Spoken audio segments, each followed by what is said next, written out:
Welcome to the Moffitt Method Podcast, where longtime strength and conditioning coach Tommy Moffitt explores everything from the art of coaching, improving performance, sports nutrition, and mental training. Now, welcome your host, Coach Tommy Moffitt. Welcome to the Moffitt Method Podcast, and I am your host, Tommy Moffitt.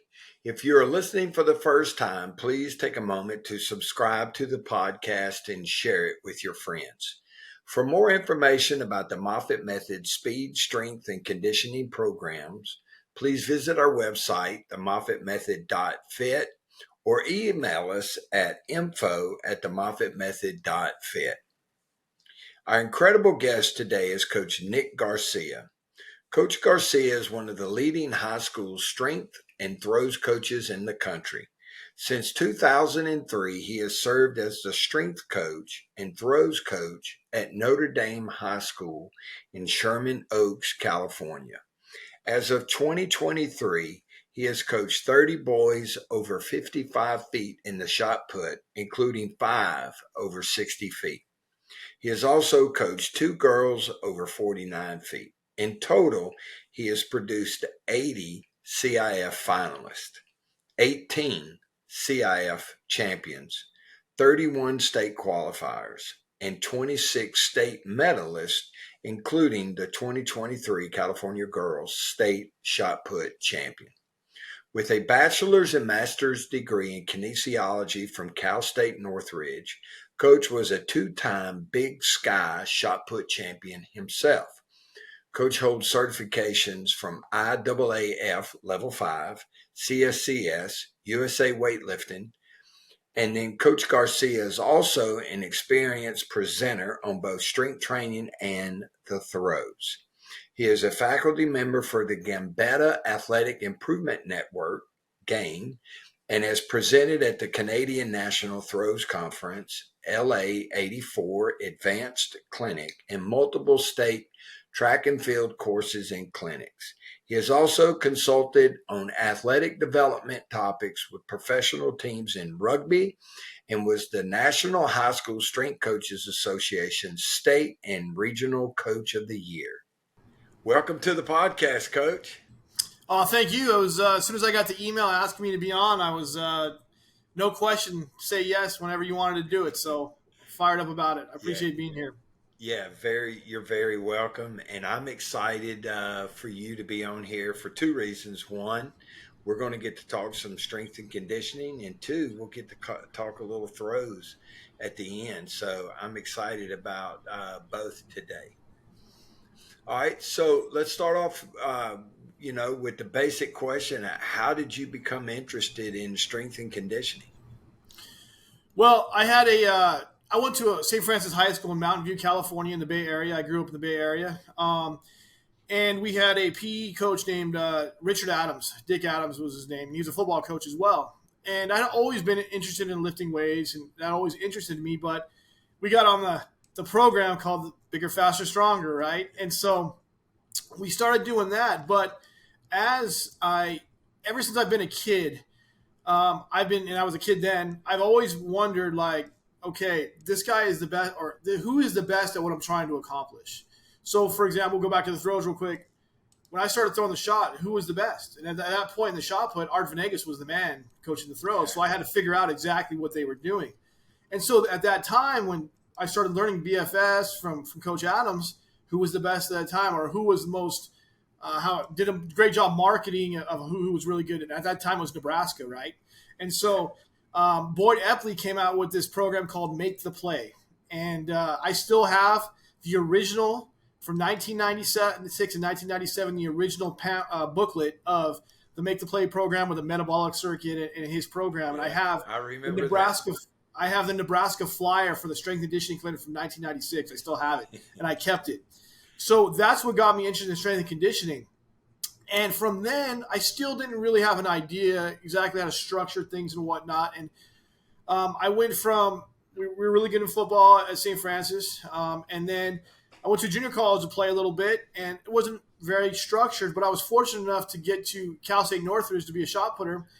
And I had a really, really good mentor, really, really good coach named Glenn McAtee. And he was Canadian, and he was very structured in the way he did things. And the way he did things was based off a lot of Tudor Bompa stuff back in the day, the periodization plan from Tudor Bompa. So I really got dug into that and tried to really understand that. And from then on, I just progressed on learning things and whatnot. So originally I got, from Coach Adams at St. Francis High, and from the Make the Play Boyd Epley book is what got me interested and passionate about strength and conditioning. Yeah. So in your adult life, once you got out of college and you started working, who have been some of your biggest influences as far as your philosophy goes? There's been a few, and a lot of the strength and conditioning stuff also comes from the track and field stuff as well. So those guys have played a big influence in my structure as well. But I met Vern Gambetta in 2003 at a clinic in Las Vegas, and from when I saw him speak, he had a major impact on me. So he was a major influence on kind of how the sport is what demands what you do in the weight room. Not what you're doing in the weight room isn't necessarily separate. Whatever the sport is, that's what's going to demand on what you do in the weight room. So that played a big part of me and my philosophy. Obviously, Glenn McAdoo, who I mentioned, and his structure was like we just threw a lot of med balls, did a lot of plyos, sprinting was involved, and the strength and conditioning setup was involved. And from then on, Shannon Turley, who was at Stanford, who was strength coach of the year a number of years ago, since I'm from the Bay Area, I used to visit them all the time when I was in town. John Smith, who's at Ole Miss now, who's at Southern Illinois, his 2-day-a-week training plan has really, helped us and made us better as far as being able to put more time into throws 4 or 5 days a week rather than, so much time lifting and so much time throwing. It's made a difference. Art Venegas, Dan Lang. Dan Lang, his Olympic lifting technique to me is second to none. Dan Lang, the way he structures his clean technique and his snatch technique, there's certain little details that he does that make a big difference in what we try and do here. So I know I'm forgetting people. John Godina. I spent a lot of time with John and Art and those guys. So those are the main aspects. And finally, my program is primarily based off my periodization program or whatever you want to call it, is based off a guy named Coach Conroy, who was a USA Olympic lifting coach out of Idaho. And my thought is when I got his program, I took my 2003 USA weightlifting class, and he was the presenter. And he presented this program to us. And I was thinking, well, if their objective for weightlifters is to peak at a certain day on a certain time, then why wouldn't it work for throwers? And so I took that set rep scheme and the idea how he sets things up, and I applied it to what we did as throwers as a coach.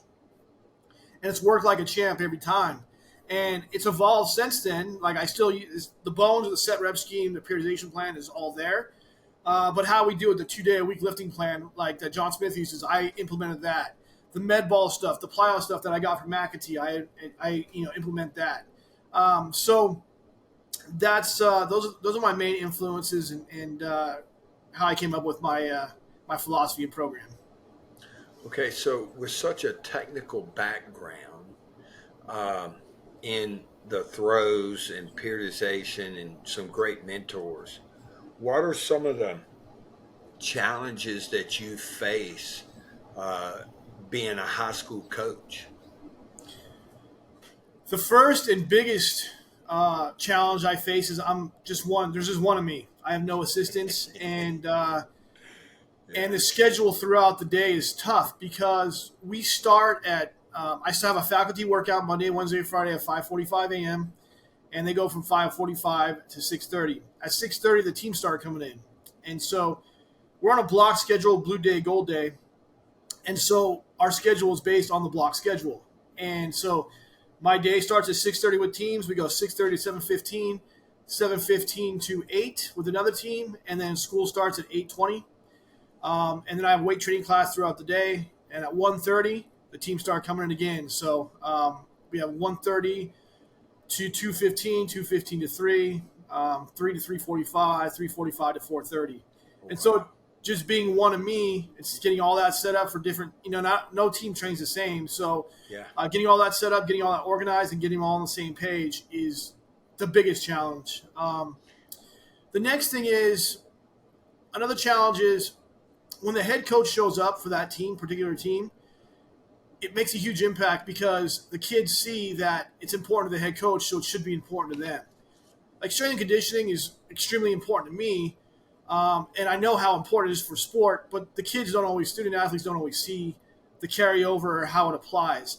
And so when the coach shows up every time, then those teams where the coaches show up are the best teams in the weight room. The football team, their coaches show up. The girls softball team is the gold standard. They're very, very, very good. Baseball is very good. So there's a distinct difference between the teams where their head coaches show up versus the coaches that don't show up to the workouts. So getting the head coaches to show up is one of my other challenges that I find in the profession. Yeah. So how many kids a day do you train? Heck, 200 plus, I'd say, just to be right, just to be right and right. So, for example, we had 80 this morning in for football, and then before that we had 20 in for softball. So right there, you got 100, right? Then I have this afternoon I have golf and I have girls basketball and my throwers. So you're right around 200, give or take, depending on the day. And that load changes from day to day based on if it's a blue or gold day, correct? Yes, sir. So today, the load's going to be a little bit less because we do have golf, which is less, and girls basketball, which is less. But tomorrow, it's going to be up there because I got boys and girls soccer in the morning. That's about 60 total. Then I have baseball. I have baseball in the afternoon, which is about 45. And then I have boys basketball afterwards, which is over 20, both teams put together. Yeah. And I also have girls volleyball, which is about 30 in the morning, plus my teams during the middle of the day. So so I think a fair assessment would be 200, give or take, on the day. Yeah, that's awesome. Now, do you use any kind of software or Excel to help with that, or is it all done, here and on a white marker board? No, one thing about me is I'm very OCD and I'm very structured and organized. That's super important to me because I feel that if you're organized and structured, then they'll be organized and structured and things will flow nicely. And the more organized you are, the more people you can get through in a more efficient manner, and it's going to be effective. So I use a few different things. So the first thing I use is something called Rack Performance or Rack Coach. And what Rack Coach is, it's an app. It can be on the laptop or it can be on your iPad. And you put the teams in, and they are structured based off blue, yellow, gold, or whatever colors you choose, right? And so typically, which we'll talk about in a second, how I set up my programs, there's a 3-man rotation or 3-woman rotation. And it's up on the big screen. So we have 3 big screens in here, so they know exactly where they should be every single time. The reps are up, the sets and reps are up there, etc. So I use that to get the rotation going. I call that training wheels. Once they understand the rotation and how it should work, they start to become faster than the app or the computer that I have set up. So we let them go without it. Now, if they ever get a little off kilter, we go back to it. So they'll get back on track again. I use Output for our velocity-based training stuff. They're out of Ireland. And right now, I have a number of teams using velocity-based training. They have to earn the right to use that. If they're very organized and do a good job, then we get to use the velocity-based training. And it's super effective because it's immediate gratification, right? They see how fast they're moving the bar.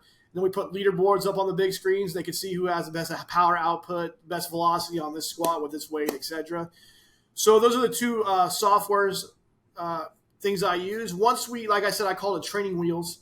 So once we move away from the Rack Coach thing aspect of it, if we get to, I use something called Notability, which is just a standard school thing to put the workouts up, and they'll see block 1, block 2, block 3, but like I said, if we can't move past Rack Coach, then we don't get that far. Yeah.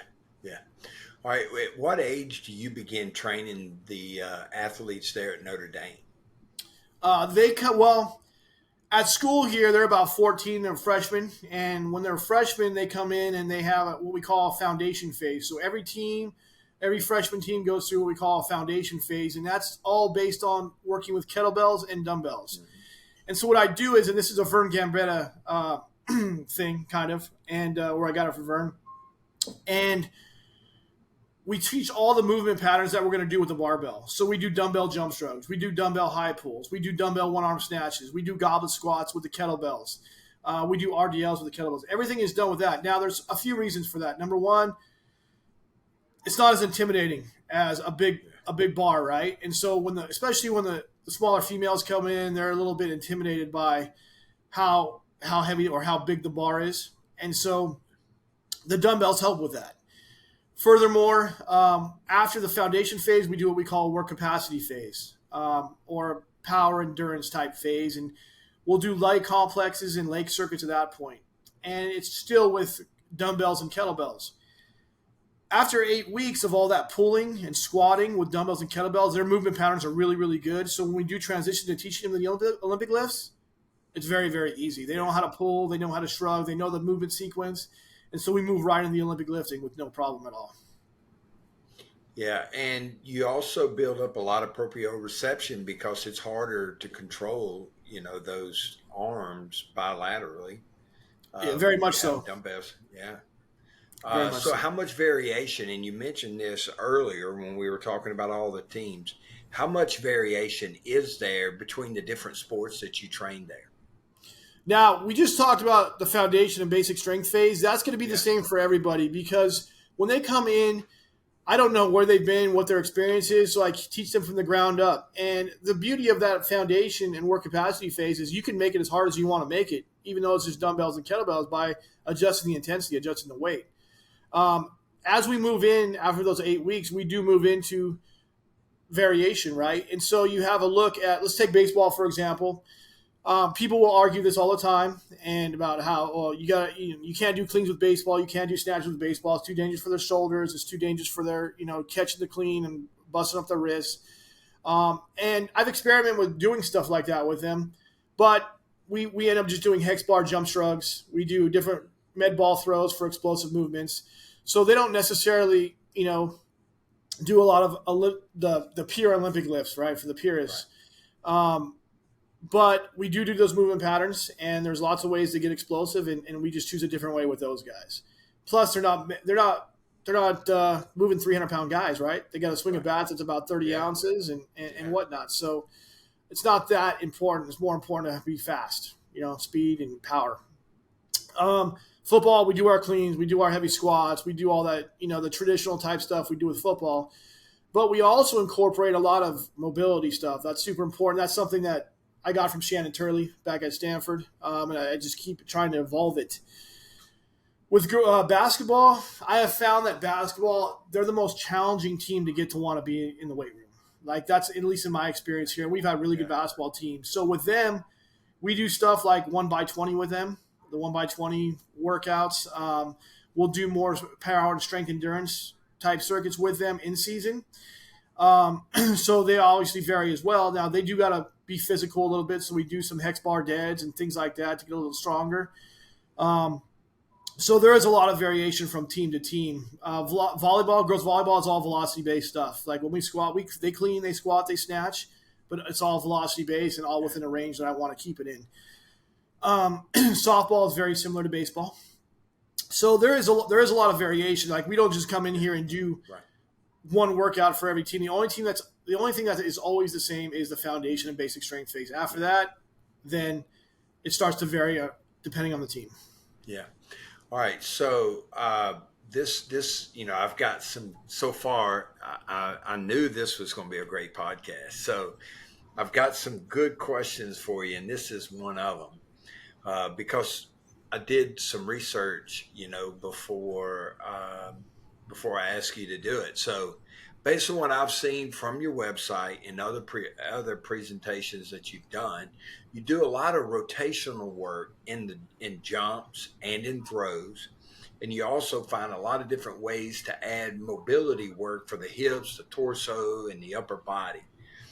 And it's a major part of all of your programs.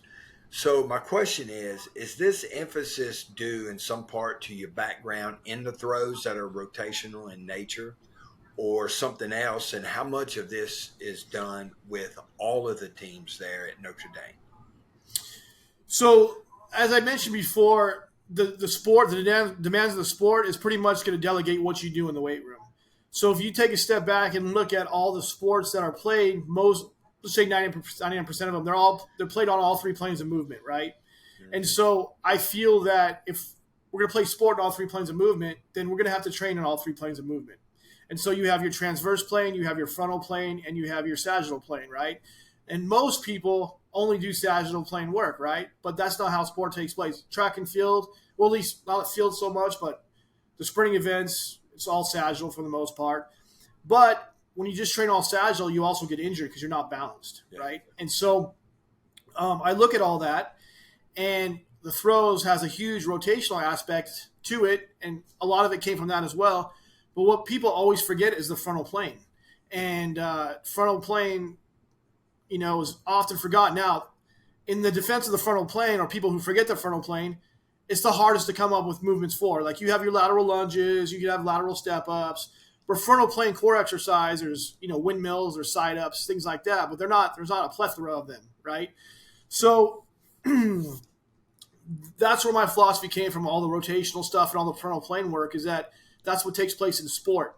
And even if it doesn't take place in swimming, or if it doesn't take place in long jump or whatnot, or sprinting, you still need to be balanced. And the way you kind of got to look at the way I look at the body, in my opinion, is your body is like a bicycle wheel, and it has all these spokes. And if one spoke or two spokes in the wheel is out of whack, then the whole thing could collapse. And so what we want to do is we want to take care of all those spokes, make sure all those spokes in every different direction are all strong and balanced. And then you have your best chance of being injury-free if that takes place. So that's where that whole philosophy of rotational work and mobility work and that stuff comes into my program.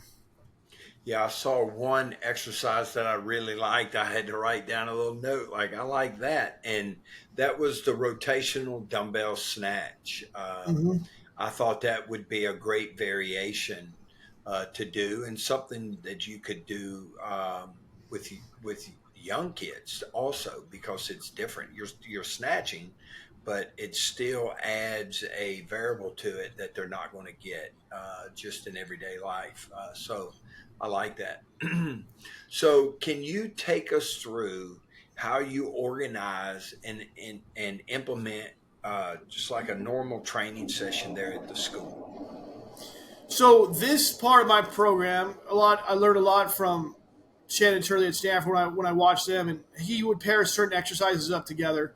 And so there's been no one would ever be standing around. It would be from one movement to the next movement to the next movement.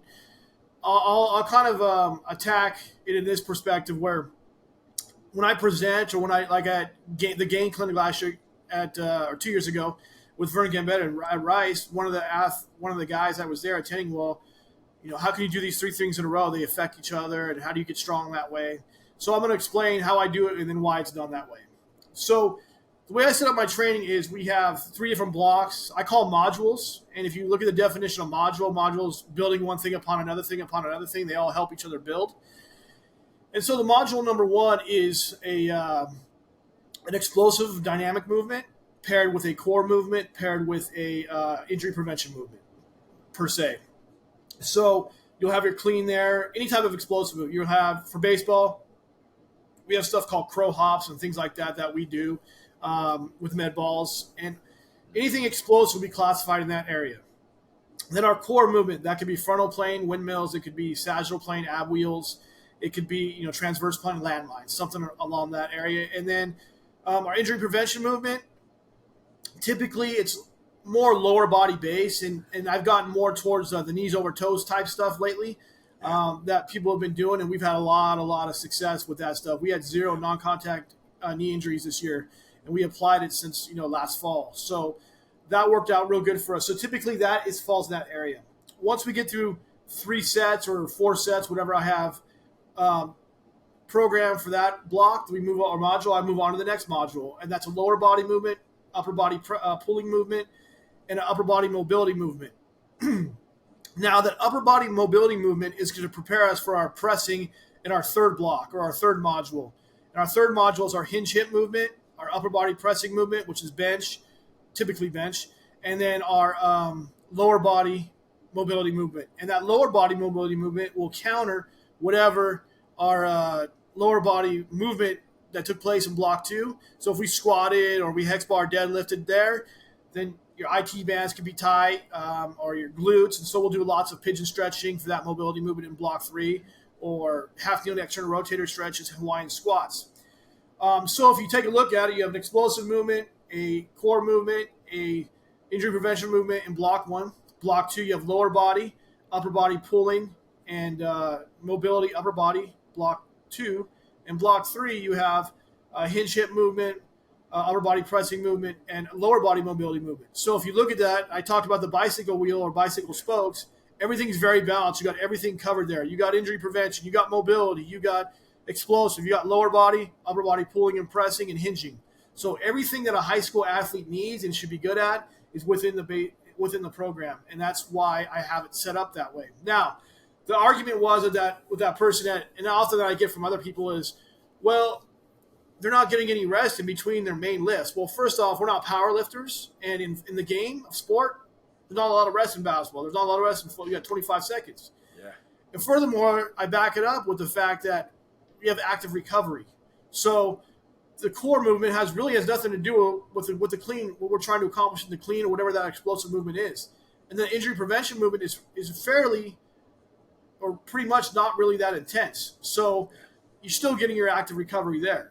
And upper body pulling has nothing to do with squatting. And then you have a mobility movement, which is active rest as well. So, or active recovery as well. So to me, we keep people from standing around. We get lots of guys in and out and girls in and out, very efficient manner. And we get a lot of work done in a short amount of time. And it's very balanced. So that's how I set my sessions up. And, when you're working with high school kids, the best thing that you can do is keep them busy. Exactly. The more you keep their attention to work and being dialed in, and the less time they have to get out of focus, the better off you are. Now, let me ask you this. So everyone starts at the first module and then they go to the second and third. They're not starting and then rotating through those different modules, correct? So the order of the exercise goes from explosive on down. Is that correct? Yeah, so we have module 1, and let's say we had, like today, we are at 3x3 today, because today was our first day. We were getting going, making sure everybody was efficient. So we would go, today was clean, ab wheel, and ATG progression number 1, which is the tibialis raise. Then we went back to clean, ab wheel, and then ATG progression 2, which is our KOT calf raise. And then we went back to clean, back to the core movement, which is ab wheel, and ATG progression number 3, which is our Patrick step. And they got finished with that, and then we move to block or module 2, and they do those 3 things. Okay, that's how we do it. So the injury prevention exercise, you could end up just doing one set of that, and then the second time around, you might do a different exercise. Exactly. Is that what you're saying? Exactly. I like that. Good. Exactly. Good deal. Okay, so I know that you're a big proponent of velocity-based training and tracking. Can you first talk about why you feel it's beneficial with high school athletes, and then how do you implement it? And you don't have to go real, far in depth, but I'd like to hear about it because some people discredit its value with high school kids. Well, in my mind, in my opinion, now, Brian Mann is the man on all this, on the velocity-based studying and stuff. I learned about it from reading his books that have came out and whatnot. And in my personal opinion, the first thing I find it super valuable for is training the female athletes. And the reason why I find it, because they're very timid sometimes, and they don't, like, the guys will get in there and they'll want to lift as much weight as possible and be macho about it and whatnot, if that's a good vocabulary term to use. The girls are completely opposite, and they're just a little timid about it, not as confident in what they're doing. So when we're using the velocity-based training, I say, okay, I want to train for, speed strength today, or strength speed. So let's say speed strength. So I want the range between 0.6 to 1.0. And so when I tell them I want it between 0.6 to 1.0, especially in our immediate gratification world we live in today, they have something that's showing them exactly where they're at and kind of guiding them. And I tell them, okay, if it's above 1.0, you need to add weight because it's too light. If it's below 0.6, it's too heavy. So you need to lighten the weight up. And so they understand what range to stay in rather than just kind of going through the motions and doing the bar and, doing 22 kilos or 25 kilos. Now they're pushing themselves a little bit, right? And they see this number that comes up there. Furthermore, not just with the females, but leading into it, the males as well, is it creates a competitive atmosphere. If this kid moved 100 kilos at 1.1 meters per second, then the next kid's going to want to move 100 kilos at 1.2 meters per second, right? And you have your leaderboards you can put up on the big screens that's going to say, this is who's created the most power, this is who had the most wattage, et cetera, et cetera. So it creates it helps the females get better with what they're doing, give them an idea of what they should be lifting. It creates a competitive environment. And finally, I'm going to use it as Brian Mann, I believe, used it in his book a little bit about how you could have a rough night the night before, and we'll use that as let's say a football game. So if it's in my program to say, okay, you got to train at 80% on Saturday, the day after a football game, you got to squat at 80%, then that 80% is probably going to feel like 120% to them, right? And if we make them do that, you're going to overtrain them, and they're never going to recover from anything. So I have the speeds of where it should be roughly 80%. And so 1 week, if we had a game where we pull the starters out at halftime and they're really pretty fresh and didn't have a rough game, then they might be squatting 100 kilos. But the next game, if it's a war and we go into overtime and the next morning they might be squatting 65, 70 kilos because their body's that beat up and that tired from it. And so it auto-regulates what they do and prevents the overtraining aspect of it. So that's why I find it beneficial at the high school level. And not only at the high school level for the whole auto-regulation thing, but and above, right? So in my throwing program, we have just a John Smith type thing, is we have a strength-based day and a speed-based day. And what's interesting about it is people are afraid to lift typically on days you compete for throwing or for track and field. And so if we have a meet that week on a Friday, let's say, like our lifting days are Mondays and Fridays. Monday's our strength-based day. We come back on Friday, we got to meet, so what?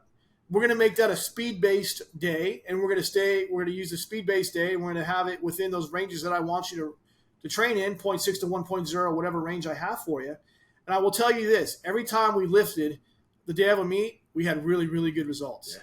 So speed-based way, right? So that's another way I use velocity-based training and why I really like it, because you could, designate a strength-based day versus a speed-based day. Yeah. And the speed-based day is velocity-based.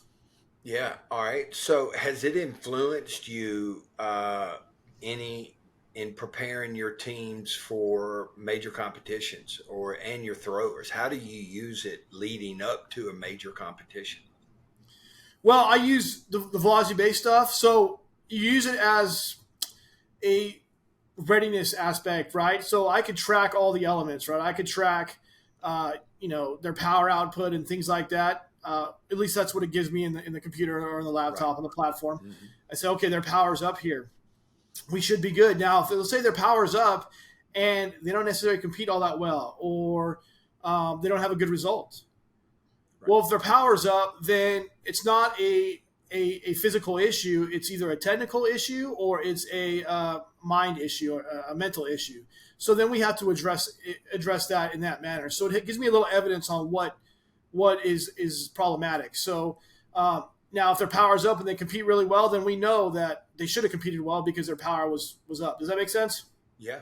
So that's how I don't necessarily use it to prepare them for competition, but that's how I use it to help me understand where they're at in their training and where they should be in their competition. Yeah. No, that was perfect. Okay, we're going to take a short break. You can get another drink of your protein drink, and we're going to talk about our friends at S2 Cognition. As a coach, are you interested in understanding how your athletes are wired for your sport? S2 Cognition has been a game changer by helping coaches discover how their athletes make game speed decisions. The S2 eval measures athletes' cognitive abilities like perception speed, impulse control, instinctive learning to create a roadmap for building drills and play style based on actual data. With the S2 system, you can dial in on what each of your athletes' needs are and how you can stop wasting time on drills and plays built for someone else. I have personally worked with the team at S2 since their beginning here at LSU, and when it comes to identifying an athlete's weaknesses and strengths, there is nothing that you can do to gain that little technical and tactical advantage over your opponents than working with these guys. Go to their website and follow these people on social media. I'm going to put their links in the show notes. Now back to the podcast. All right, so you as a strength coach and a throws coach, okay, or you are a strength coach and a throws coach, how much influence has the work of Dr. Bondarchuk had in your training philosophy and in the weight room and with the throws?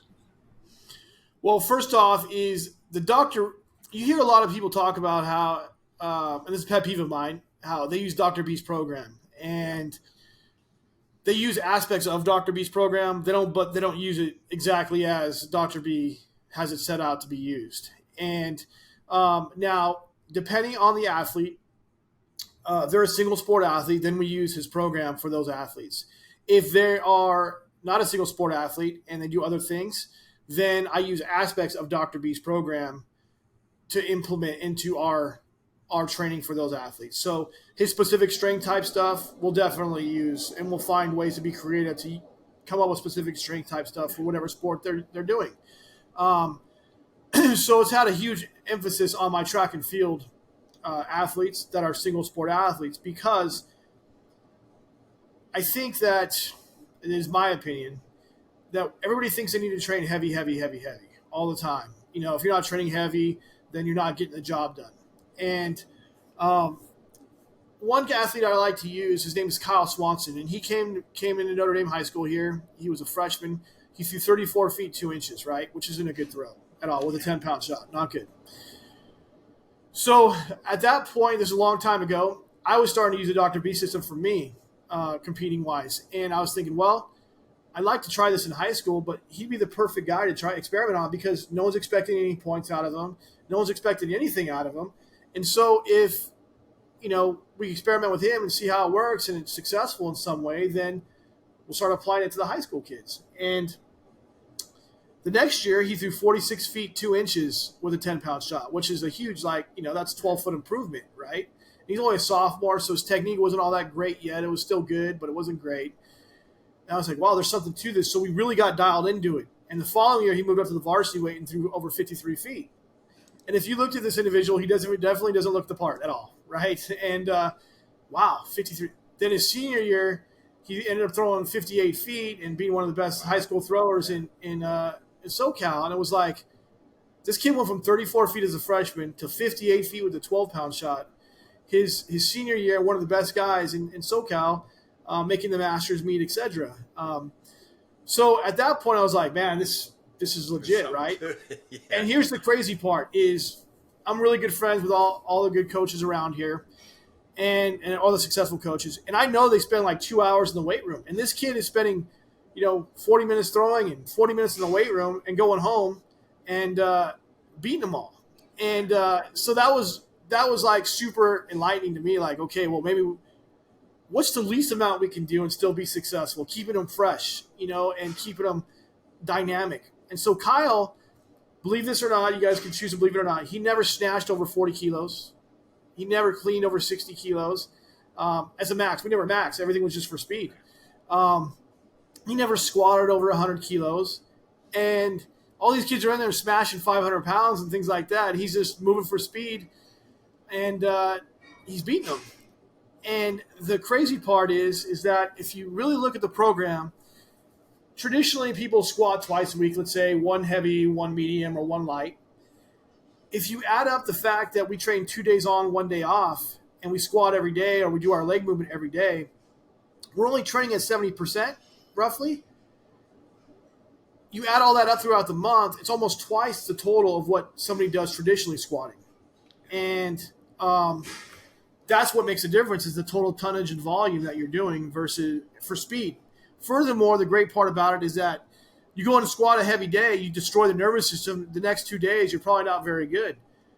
With this, you never destroy the nervous system because you're learning, let's say, at 70%. So the most important aspect of the technique, which is the throw and your rhythm, never gets affected really, and you get to work on that all the time. So that's the beauty of the Dr. B system, and that's how I've applied it to the high school kids that are single sport athletes.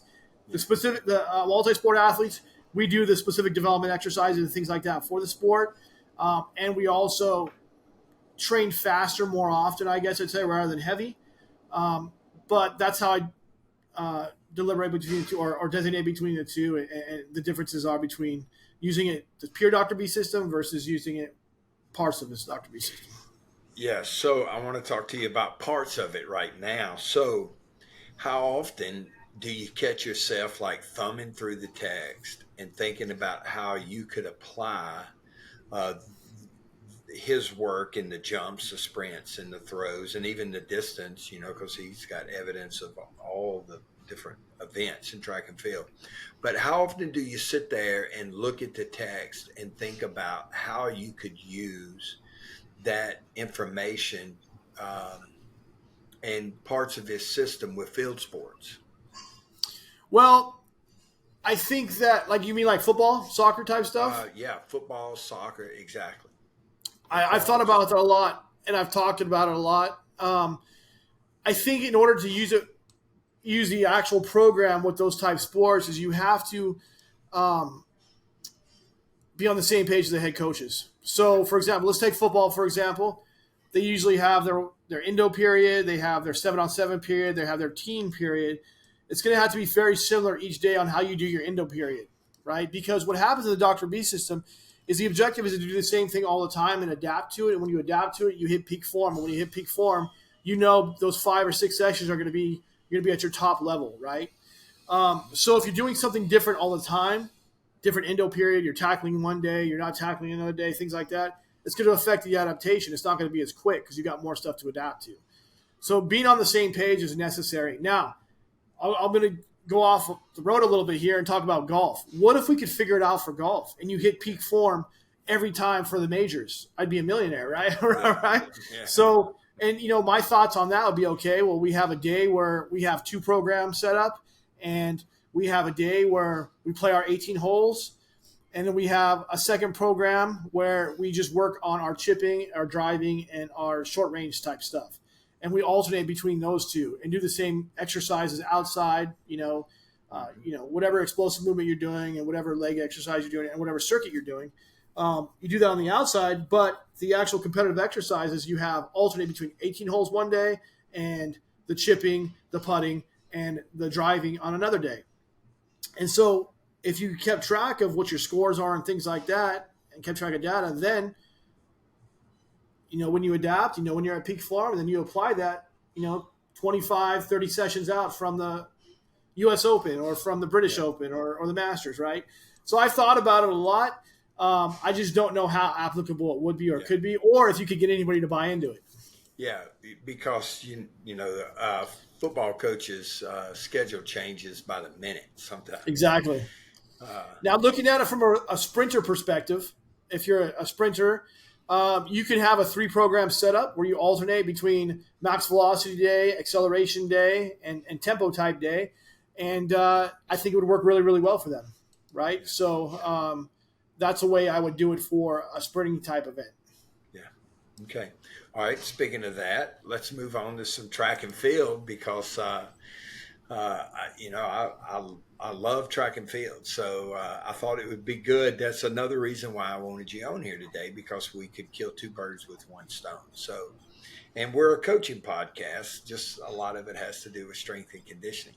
So I know many track and field coaches will continue to lift their throwers during the season, but sometimes they keep the runners and jumpers out until the next off season. How much work do you do with the distance, the sprinters, the jumpers during the in season in the weight room there? Well, we're full tilt all season for the most part. Now, Awesome. the distance runners, we have a little bit of a different setup, right? Yeah. So we talked about a little bit about foundation and basic strength phase, which everybody goes through at the beginning. And then from there, we move into more of a max strength and max power type phase, right? So with them, they're going to be going strength endurance and then power endurance rather than max strength and max power. So we switched that up a little bit. As far as the sprinters and throwers and whatnot go, is they lift twice a week. And if they have a meet that week, we do one strength-based day, one speed-based day. If they don't have a meet that week, they're both two strength-based days.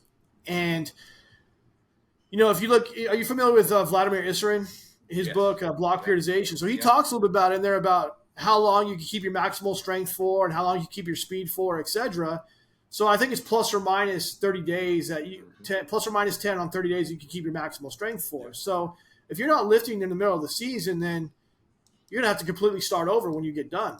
And so we want to keep that. And not to mention, with sprinters especially, if you're doing cleans and snatches and things like that, that's really going to help their block starts. Like you can do that instead of doing block starts because that can be as stimulating or as beneficial as doing block starts. So we do it all year round, and we have a specific program that we use with all the speed and power events, including jumpers and whatnot. And believe it or not, my state champion last year at the girls' shot put, she's also a high jumper. So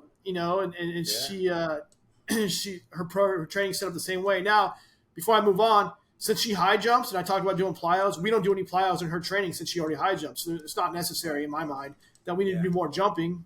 It just you're going to maybe create more problems if you do more. Yeah, exactly. Less is more in my mind. So we have a special setup where we go. The first 4 weeks is called our volume cycle, and we have a base week, a volume week, and a load week, and a performance week. And our next 4 weeks is called strength development, and same concept: base, volume, unload, perform for those 4 weeks. And the final 4 weeks is called neural training, and same concept, same cycle. So it's base, volume, unload, and perform. And then we go into our maintenance for the rest of the league meet, state meet, etc., masters meet, CIF meets. And the reason why I like that setup is because people think when you unload after the volume week, that's when you should have your good result. Well, they're still recovering from that heavy volume squat, heavy volume week. So it's not till their performance week where they actually hit their big performances. And now you have a chance every 4 weeks to hit those big performances. And it's like a checklist for me. Okay, if they perform well here, then we're on the right track. Okay, the second checkpoint, the second 8 weeks, they perform well here. Okay, bang, we're on point. And then the third 4 weeks, bang, they're on point. And from that last performance week all the way up, they should be money, right? And the way that what I mean by base, unload, perform, base, volume, unload, and perform is the base week is 3 sets, the volume week is 5 sets, the unload week is 2 sets, and the performance week is 2 sets. And the intensity ranges, obviously, the farther we go into the season, the intensity gets higher and the reps get lower. So the first 4 weeks, we're doing 5s on the power lifts and 3s on the Olympic lifts. The next 4 weeks, we're doing 3s on the power lifts, 2s on the Olympic lifts. And the final 4 weeks, we're doing 2s on the power lifts and singles on the Olympic lifts. And the intensity range is the first 4 weeks is between 65% on the unload week, 70% on the base week, and volume week is 75%, and performance week is 80%. And then we obviously drop the reps like I talked about in the next 4 weeks, and that range is from 70% on the unload week all the way up to 95% on the performance week. And then the final 4 weeks, we're up to heavy singles at 100% because theoretically you're stronger. Right. And our unload week is 75%. And so we're doing singles and doubles. And what that has done for me is created a pattern and with all my athletes, and I know when they're going to perform well, when they should perform well versus when they're not. And the pattern that I've created with the spreadsheet just shows us where we should be. And if we're not there, then something went haywire. Yeah. All right. So would you make, let's say, for instance, when you're timing it up for the state championship, that's the CIF finals, correct? So we have our league meet, followed by CIF prelims, followed by CIF finals, followed by masters, followed by state meets. So you got to be good for 5 weeks in a row, else you're out, right? Yeah. Okay. So do you alter that 4 week progression? Like, would you go from a performance week if a guy, went out there and just smashed it? Would you do a download week and then another performance week? Or how would you alter those weeks any if you knew that you had a guy that was going to or a young lady that was going to qualify for the finals in the state championship? So here's how it works. So we have those 12 weeks set up, right? Then our 13th week is called a prep week. So if we're competing on a league meet on Thursday, let's say, we got to be good at, then we'll do our final prep week lift on Friday and Saturday preceding that. Yeah. We compete, and then we come back to what we call our maintenance. Now, I talked about Coach Conroy in the past about that's where I got my system from as far as the periodization plan or the setup or the programming setup. So then I was like, okay, well, this worked really, really well, and we peaked when we were supposed to peak, but now how do I hold it? And so I contacted him. I'm like, how do I hold this? And so he goes, this is what you need to do. And I did it exactly as he told me to do it, and we also created another pattern. They hold their level of performance, but every 2 weeks they had another PR, 90% of the time. And so what we do is once we get to the prep week, everything gets eliminated. So the only thing we do are the main lifts. We do our clean, we do our snatches, we do our squat, we do our bench, and that's it. And we just alternate. We vary the intensity and vary the volume a little bit. So week 1 of maintenance will be 3x1 at 80% on the Olympic lifts and 3x3 at 70%. And then the next week maybe 2x2 at 90% on both the power lifts and the Olympic lifts. The following week is 3x5 at 70 at both of them. And then the final week, it may go back up to 90% again or something. I can't remember offhand. I have it, obviously in my system, but that's how it works. And so we just we vary the intensity and vary the volume each week, and it holds the level of performance. Yeah. Cool. All right. So if a kid comes to you, how much time do you have left? Oh, we're good, man. We're good. Okay, good. All right, good. Because we're rolling. So when a young kid comes to you and asks you to teach him how to throw, what's the process of deciding which implement they want to or they will throw? I'm having a tough time talking this morning. But what's the process of deciding which implement they will throw unless they specifically say, I want to throw the shot or I want to throw the discus? How does that process take place? Well, the first thing is, maybe your question kind of is also, how do I decide what technique I'm going to teach them? Maybe rotational. Exactly. So no matter what, I always start them off with a rotational technique, even if they are just a shot putter, because at some point they may want to be a discus thrower. Yeah. And the reason why I start everybody off with the rotational technique is because you're killing two birds with one stone. As you get higher and higher at a higher and higher level of performance, the techniques will vary a little bit in the details. But as you get started and you're learning the basics, they both carry over with each other. Yeah. And so I teach them both the same technique. So whether we're doing shot or discus, they're still getting reps in the same technique and still getting better at it. If you're going back and forth, glide, spin, glide, spin, glide, spin, they're only getting half as good as they could be because they're only doing half the work they would be doing if they were doing both techniques. So right. Yeah, go ahead. That's how I designate. We're going rotational right away, and if I find you can't be a good rotational thrower, then we go right to back to the glide. Now, the only time that changes is, for example, I may have a senior or two coming out this year that haven't thrown before that are talented athletes. It's obviously faster to teach them the glide. So that's when I say, okay, well, we have 6 months. You're learning the glide, and that's what you're doing. So that's how it varies. So all of your shot putters are gliders, no spinners. No, they're all spinners. Oh, I see. So everybody that come to me and do both events, let's say I have a freshman coming out. Today's our first day of practice. Everybody's learning how to spin no matter what, like I said, because it's going to carry over shot and discus, right? So you were going to, yeah. Go ahead. No, so you're not, all right, so I assumed you meant you were going to teach them the discus first and then teach them how to throw, glide in the shot, but that's not it. They're spinning in the discus. They're spinning in the shot put. I got it. Exactly. Now, what I found is they pick the discus up faster, rotational wise, because their arms are out longer and they're balanced. Everything's balanced. And since their arms are out wider, it's a slower movement for them. When the arms are in tight, like the shot, it's like a figure skater, right? Their arms are out far. They slow down. Their arms are in tight. They move up. They speed up. So the movement is faster in the shot because they're in tighter. But like I said, I teach them all to spin on both events right away because one helps the other. Okay, good. As we go. I understand now.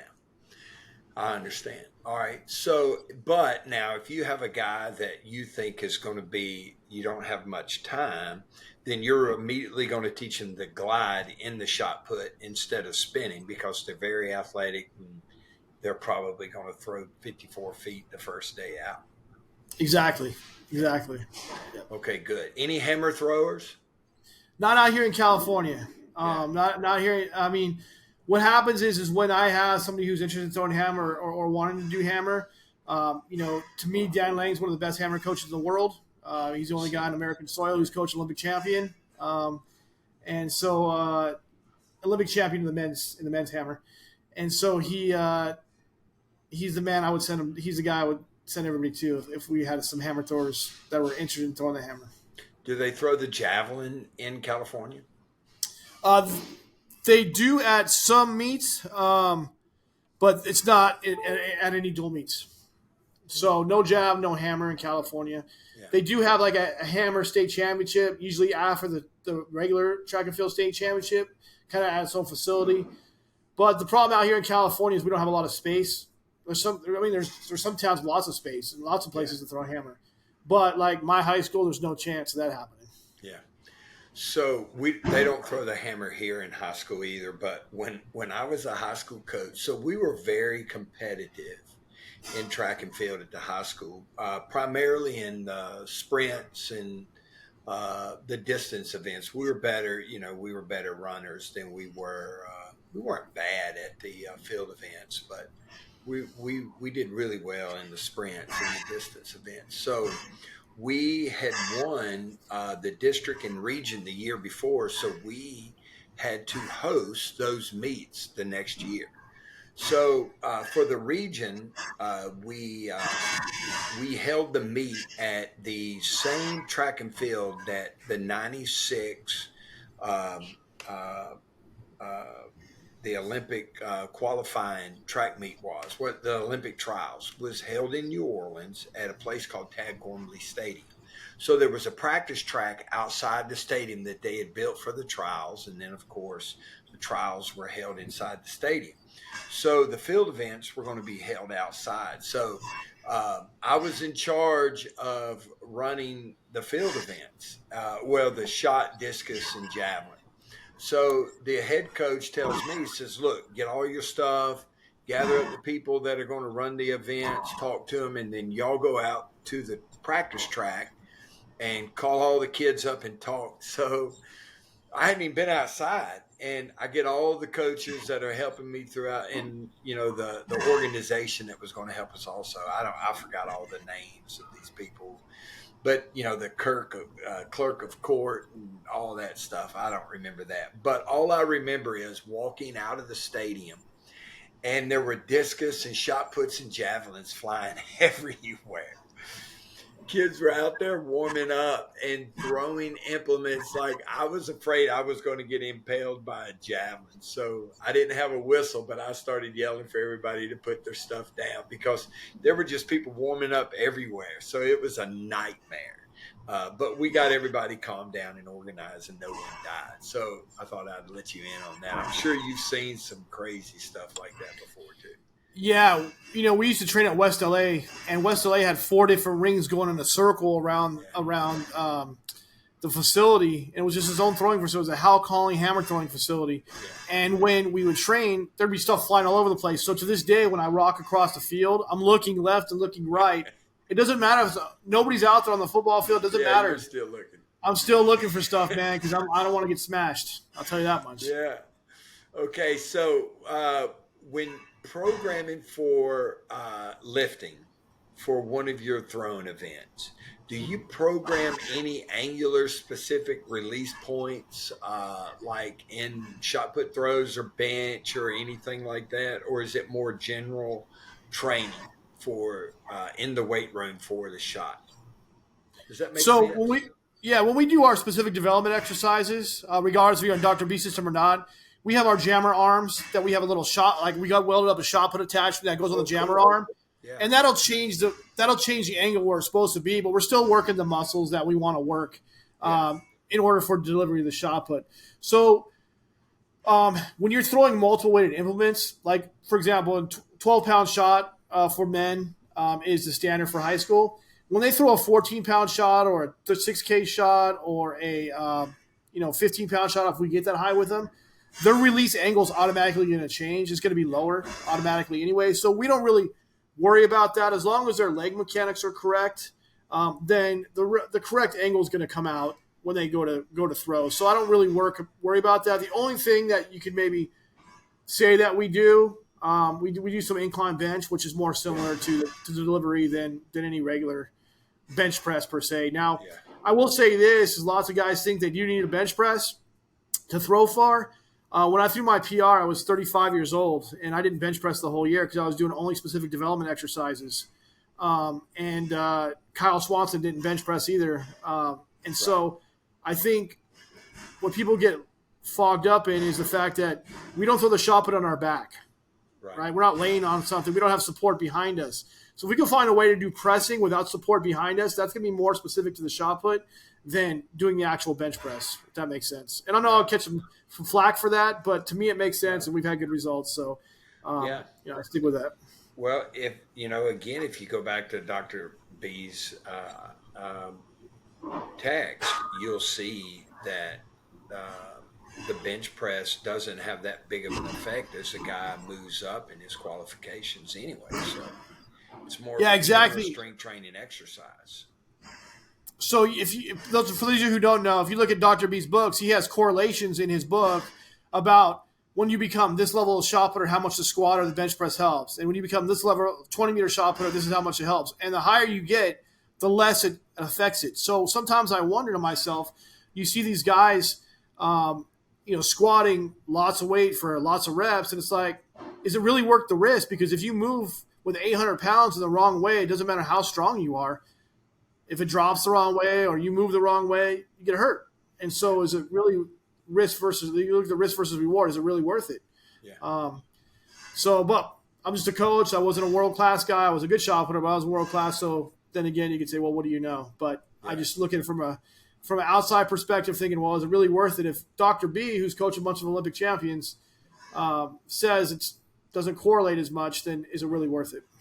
Yeah, and I've been through those books countless times, and it's based on 20 years of research and where they logged every rep of every lift, jump, throw, and so it's pretty telling sometimes when you look at it. That's why because I thumb through the book all the time and try to picture how I would apply some of those, how based on the results that he found in events for sprinters, why would I ask my football players, if it doesn't work for a sprinter, it might not necessarily work for a football player either. So I've often considered that while looking through all of his books. All right, so how much film work do you do with your throwers? How much what work? Film work. Oh. So what we do is, now I had a little post about this not too long ago. This day and age is, in my opinion, that I see throwers and their coaches or their parents mostly, all they do is they take a throw, they look at the film. They took a throw, look at the film. Take a throw, look at the film.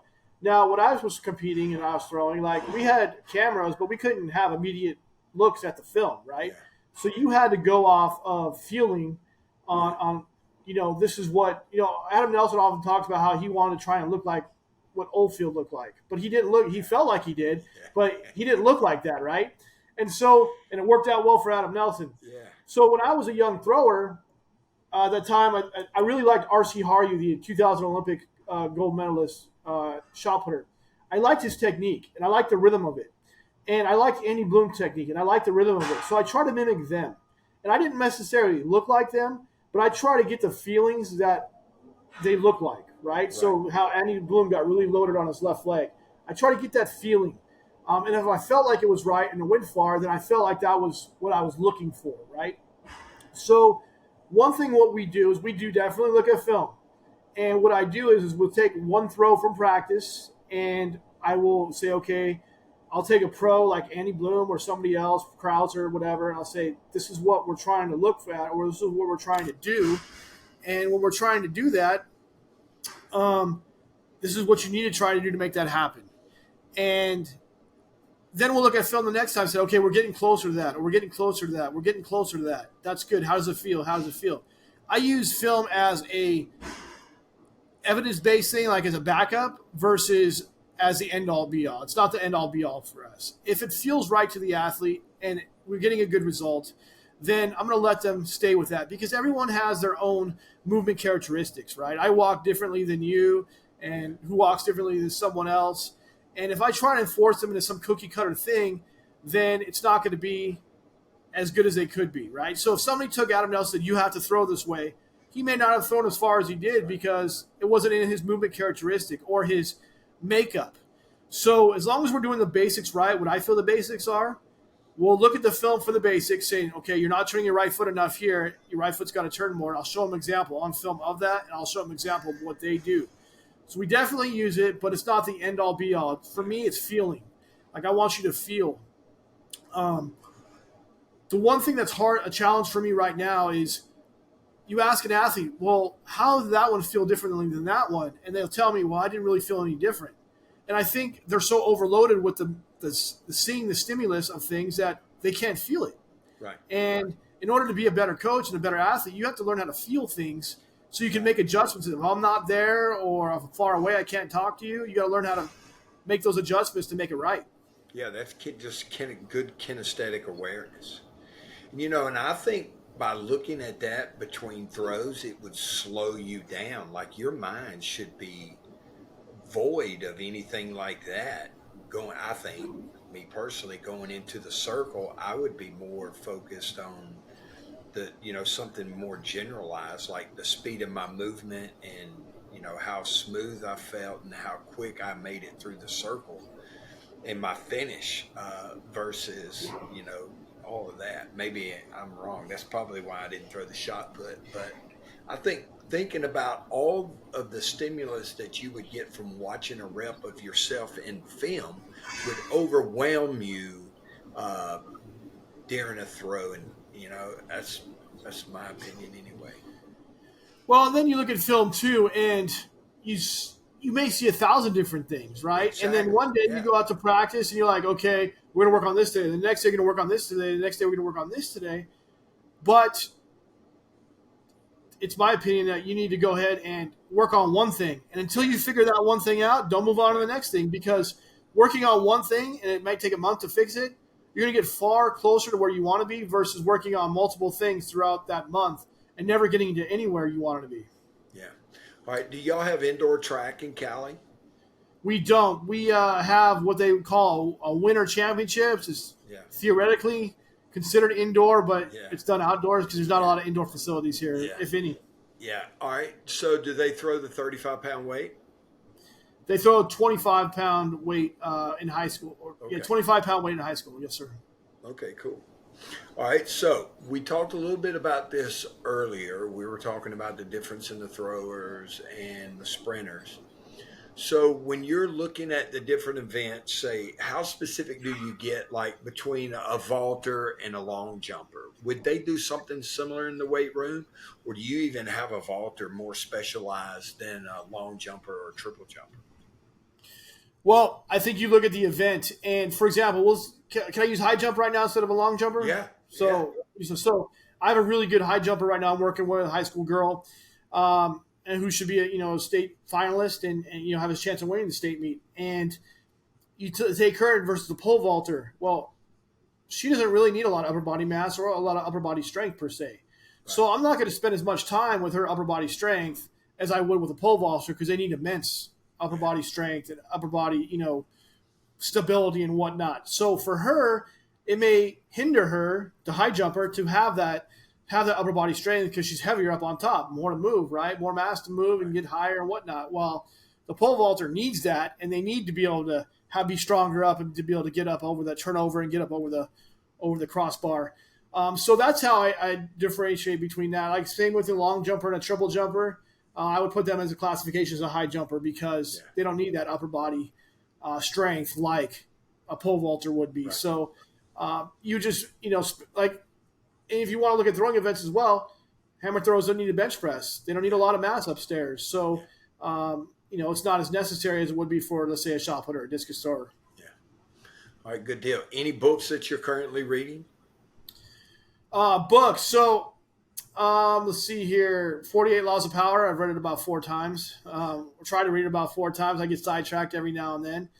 One book that I really made a big impact on me, it's more kind of a business book, but it applies to coaching, is called Execution.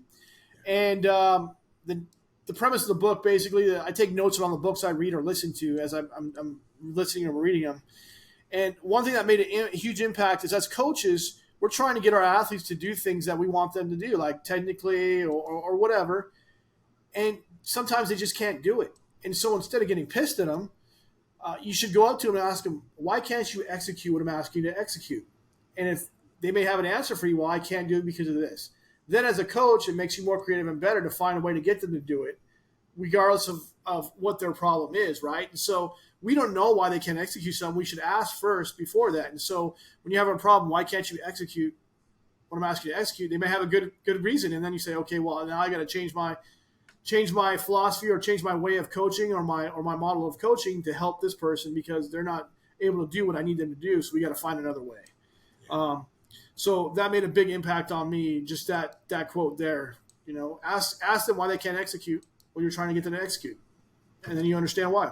Right. I like that. Any advice? Chop Wood, Carry Water. I really like. Have you read that book? Yes. Yeah. Really good. Very cool. Really good. All my throwers are required to read that book. Oh, no kidding. Yep. I like that. I really do. Great book. And I'm going to look up the book Execution. I'm going to look that one up. I haven't read that one. I'll send it to you. I'll send it to you the link to it. Okay. And there's far more. Like if I'm looking at my notes right now, I know we're on the podcast, but there's far more things that made an impact on me. Because I keep notes of all the books so I can go back to them and see what's important. And like here's an example.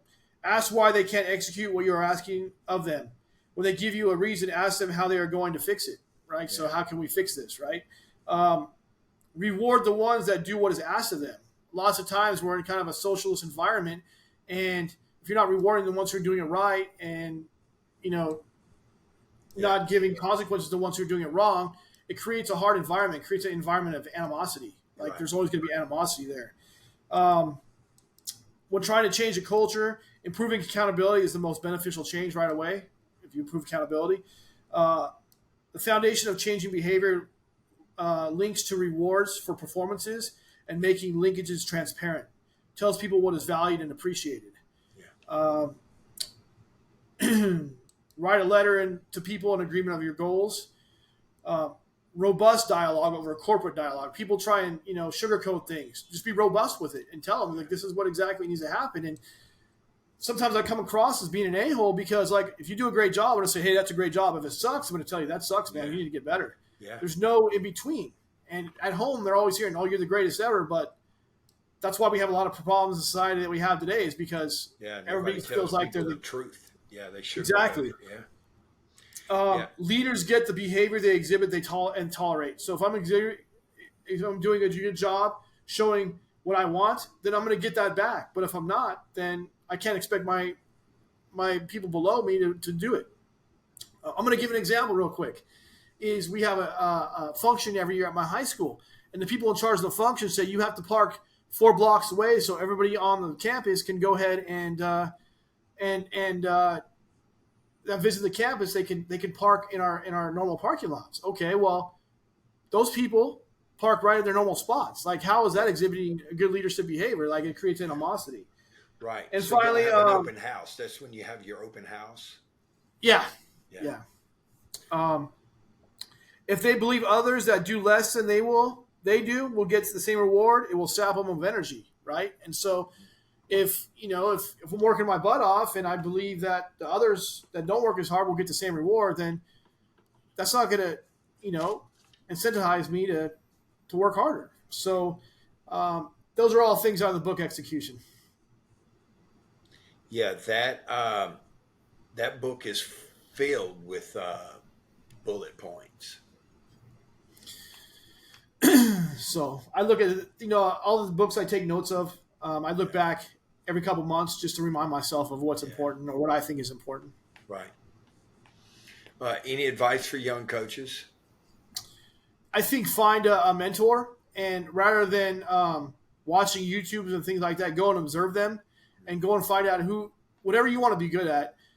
Find out who the man is or who the woman is at that point, who is at his highest level, and go ask them if most of them will let you come visit and ask them questions, and learn that way, and learn by experience, learn by being there and watching rather than, reading helps a lot, but I think seeing things in action for me, I see things, I'm a learner that way. It is super helpful, and create a relationship with them, because then you can always bounce stuff off them in the future. Like, for example, every year I try to figure out, who's got it rolling in the throws. Number of years, he still has it rolling, but John Smith was rolling, and so I called him up. I said, "Hey man, can I come out there for a week?" He said, "Yeah." So I was out there for a week, and I watched everything they did. And lots of people say that, there's no way they only lift twice a week. I was there for a week. I saw them lift twice a week. That's what I saw, and that's what they do. So I learned a ton from that. Like visiting Shannon Turley when I was in the Bay Area, that helped me a lot in the strength and conditioning world. Hanging out with Art Venegas, Dan Lang, all those guys, Vern Gambetta.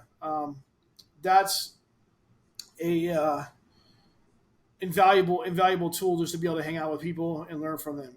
And finally, I loved going to clinics, and I still do like going to clinics, but I have found that lots of times, especially the bigger type ones, are more based towards like personal training type stuff. Like us as high school coaches, we work with 60 kids at a time. We have to figure out how to teach these 60 kids at a time, come up with new ways to be more productive and more efficient and get across what we're trying to get across with these kids, rather than working with one person. I go to these clinics, I'm like, your shin angle has to be this way. Well, there's no way when we're out there on the field, I'm going to have to be able to coach a shin angle for 60 kids. Maybe somebody can, is a better coach than I am. But for me personally, that's not happening, because I'm looking at other stuff as well. I'm just trying to get them on the same page is important. So find clinics that are based towards what you're trying to accomplish and what your program is most like, and you'll learn a lot that way. Yeah, one of the biggest things when I ask coaches this same question, they all say you have to go places and develop a relationship with a coach instead of looking at his stuff on the internet or reading his books. Get in your car, go somewhere, meet someone, and sit down and watch him coach. And so that's been a common thread that I keep hearing from all of our guests, because a lot of young coaches now, everything is so easily obtainable on the internet and on social media that they don't develop the relationships with mentors like you had to do before everything was so readily available. And we just talked a little about bullet points in a book. When you see things that they present on the internet or on Instagram or whatever, you're just seeing the bullet points of their program, right? And so you could see something somebody does and say, well, this guy's full of crap, like he's doing this, but you don't see the whole context, how it fits in the program, what they're doing day to day, and how one workout builds on top of another workout, builds on top of another workout. And that's why it's important to go and see and say, okay, I understand now. Here's an example. I wasn't completely sold on the whole knees over toes thing. And one of my mentors was doing it and asked me, what do you think of this? What do you think of that? I'm like, I'm not sold yet. But then I saw him with his athletes every day when I was observing, using it. I'm like, I understand how it works now. I understand the concept. And at the beginning, I was like, nah, I don't know about this. But then I was like, I definitely see how it works. And now it's a staple of my program because it had super good results, and I gave it a chance. I was patient. I gave it a chance, and I didn't just throw it in the garbage when I thought wasn't useful. I learned about it first, and then I applied it and saw how it worked. Yeah, so every time I saw it, I just would go right past it. And then my oldest son came to me and says, Dad, you have to take a look at this. My son actually called the guy up. They got to be good friends. And, because he dove deeper, just like you said, he dove deeper into the knee over toe stuff and went so far as to find the guy's contact, and they talked regularly on the phone about his principles and his program. And then he comes to me and says, Dad, you have got to look into this. This is some really good stuff. And then I looked into it. But yeah, you are correct. That is awesome. Well, so you have some experience with the throws. Have a look at how guys load their left out of the back, discus throwers and shot putters, or how hammer throwers have their knee over their toe when they're turning. Yeah. That's how specific it is, right? Like when I saw that, I was like, oh, I understand now. So and so here's why, when people talked about the squat and you're reaching way back for a box and you don't want your knee to go out over your toes, and when every time an offensive lineman or a defensive lineman gets into a football stance, their knee is this far over their toe. And by squatting with a straight shin angle, it may be, it may lessen the stress on your patella tendon, or it may increase your squat by a certain amount of weight. But when you're playing football, the knee, when a running back sticks his foot in the ground to change direction, the knee goes way out over the toe. And so you can't avoid positions like that, especially in a contact sport like football, because you never know where your knee is going to end up. Exactly. And so, you have to consider the context that these people are talking about these things, and then actually sit and look at film and go to practice and watch and pay attention before you just, accept something as fact and believe in it, and always, get a second or third or fourth opinion for it also. Well, good. Well, unfortunately, our time is up. Nick, I really want to thank you for coming on. When I first, thought of this podcast, I had you down as a guest, but I waited a while to get you on here because I couldn't get everybody on at once. But you were one of the, because I met you, I guess it's probably been 8 years or more since I met you, but I was very impressed with you then. I'm more impressed with you now, and I just can't thank you enough for coming on here and doing this today. Well, it's my honor, obviously, like I talked about it before, and anytime you ever want to do it again. And, for those of you listening, you may know everything I talked about, but if you could just take one thing from a clinic or one thing from a podcast and apply it to your program, then I think that's great. If I could go to a clinic and apply one thing that I learned, then I think that's awesome. So I appreciate everybody listening. And if you have any questions, you can reach out to me on social media. I know Coach has it. You'll have it posted up here or whatnot. And be happy to answer anything. Yeah, go to his Instagram and his Twitter account, Garcia Performance, and go to YouTube and watch his, because he's spoke at a couple of events and has some really good content on his own YouTube channel. So, do your homework, and you're going to find more than one thing, I promise you that. And I'm really, really intrigued by the 3-module system. I really like that. And I'm going to I was taking notes. I don't know if you could tell, but I was taking notes all during your talk. And that's the good thing about this podcast. I've done close to 50 now. And I think I might be over 50 podcasts now that I have recorded. And it's been 50 individual strength clinics for myself. So it's been really great, not only having you, but having all of our guests, and then our guests being able to give back, like you just said. It's been great for me, and I think it's good for our profession. And hopefully people will keep tuning in. All right, this brings us to the end of today's podcast. Thank you very much for tuning in. I hope that you enjoyed, again, this one as much as I did. If so, please subscribe, leave us a review, share it with your friends. For more information about the Moffitt Method Speed, Strength, and Conditioning programs, visit our website, themoffittmethod.fit, or email us at info@themoffittmethod.fit. Thanks again for tuning in, and we'll see you again next week. Bye-bye.